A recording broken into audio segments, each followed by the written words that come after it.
আসসালামু আলাইকুম। আজকে আমি ওল ইলিশ রান্না করব। তা প্রথমে আমি মাছটা আস্তে ফেলে নিছি। এই যে আমার মাছটা কুটা হয়ে গেছে, এখন আমি লবণ হলুদ মাখাবো। আর মাছটা ডিম হয়েছে, আমি লেজটা একদিন আপনাদের ভর্তা করে দেখাবো কীভাবে করতে হয়। ইলিশ মাছের প্রচুর আয়রন আছে, এটা সামুদ্রিক মাছ, এটা হার্টের জন্য অনেক উপকারী, কিন্তু দামটা হাতের নাগালের বাইরে এখনও। এখন আমি লবণ হলুদ আর একটু মরিচের গুঁড়া দিয়ে হালকা করে ভেজে নেব। আজকে মাছটা কাঁচা রান্না করব না, এটা সরিষা ইলিশ, তারপর পোস্ত ইলিশ, দই সরিষা এগুলো করতে গেলে তখন হাতে মাখায় রান্না করতে হবে, না ভাজলেও হয়।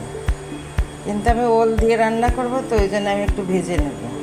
আমি কিভাবে করি, এই যে আমার ওল কুটা হয়ে গেছে, এবার আমি গরম পানিতে দিয়ে দেব। গরম পানিতে একটু ফুটাই নেব। প্রথমে তেল দিয়ে দিলাম, ওল সিদ্ধ হয়ে গেছে, পানি ঝরাতে দিছি।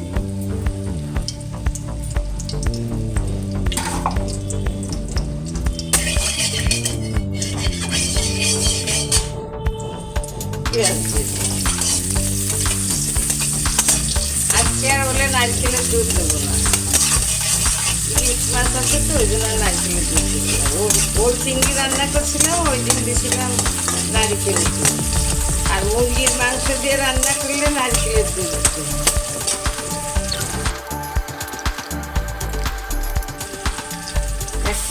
আদা বাটা দিলাম, মরিচের গুঁড়া দিলাম 3 চামচ। ওল তো একটু ঝাল ঝাল ভালো লাগে, কষানোর জন্য একটু পানি দিয়ে দিলাম। লবণ দিয়ে দিলাম 3 চামচ। আমার এই মাছটা হলো পাথর ঘাটার মাছ, অনেক স্বাদ, আর ওলটাও অনেক ভালো।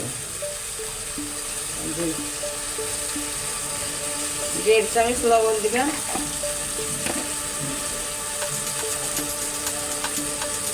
ইলিশ মাছে বেশি মশলা লাগে না, তো আমি অল্প অল্প দিচ্ছি। 1 চামচ ধনিয়ার গুঁড়া,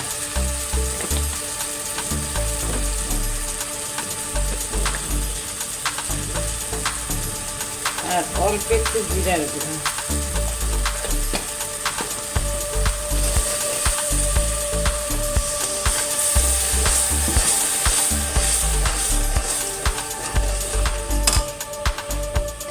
ভালোভাবে কষাই নেব। এই যে মশলা আমার কষানো হয়ে গেছে, যে তেল ছেড়ে দিয়েছে, এবার আমি ওলটা দিয়ে দেবো। ওল কুটে বেশিক্ষণ বাইরে রাখা যায় না, কালো হয়ে যায়, ওই জন্য দ্রুত ওল কুটে গরম পানির ভিতরে দিয়ে দিতে হবে। ওলটা কষানো হয়ে গেছে, তেল বের হয়ে গেছে, এবার আমি ঝোলের পানি দিই।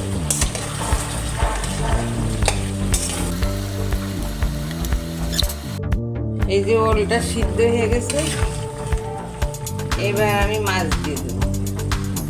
ওই ভেজে রাখা মাছগুলো আমি সব দিয়ে দেবো। মাছ দেওয়া হয়ে গেছে, আর একটু জাল করে একটু ঝোল থাকা অবস্থায় নামাই দেবো।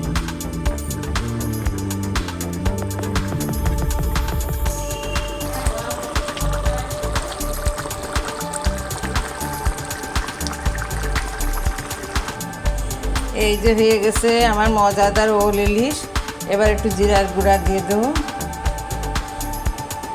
ইলিশ মাছ, ওল ইলিশ, এই যে ওলের কিন্তু একটু পাতলা ঝোল রাখতে হয়, না হলে ওই টেনে যায়। এতক্ষণ আপনারা আমার সঙ্গে থাকার জন্য ধন্যবাদ।